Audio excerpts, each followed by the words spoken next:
హనుమంతుడు ఇప్పటికీ ఈ లోకాన ఉన్నడా? నిజంగా చిరంజీవి అంటే ఏమిటో తెలుసా?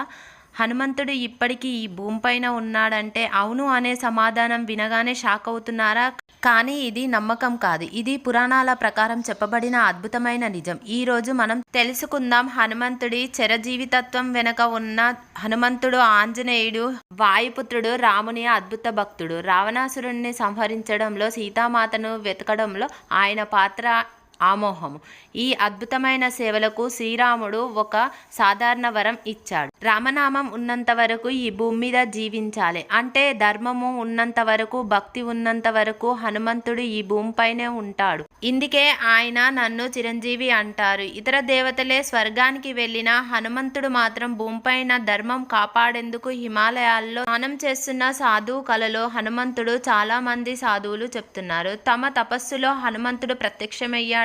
హిమాలయాల్లో అంజనాద్రి పర్వతాల్లో ఆయన కనిపించాడనే విశ్వాసం చాలా మందికి ఉంది. కొందరు ఆయనను గమనించిన అనుభవాలు కూడా పంచుకుంటారు. భక్తుల మనసుల్లో ఓ జీవమైన విశ్వాసంగా నాటుకొని పోతుంది. హనుమంతుడి శరీర రూపం కూడా కనిపించకపోయినా అతని భక్తి బలం, ధైర్యం ప్రతి భక్తుడిలో హనుమంతుడి పేరే భయం పోగొట్టే శక్తిని ఇస్తుంది. ఇలాంటి మరిన్ని స్టోరీస్ కోసం మై ఛానల్ని like and share and subscribe చేయండి ఫ్రెండ్స్.